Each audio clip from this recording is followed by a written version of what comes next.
hello everyone কি খবৰ আপোনালোকৰ আশা কৰোঁ আপোনালোক সকলোৱে ভালে কুশলে আছে এয়া চাওকচোন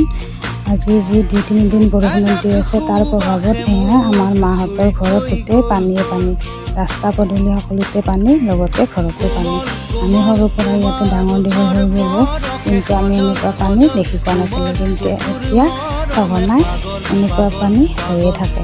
এয়া হৈছে পৰিৱৰ্তনৰ নমুনা আপোনালোকে ভিডিঅ'টো শেষলৈ চাওকচোন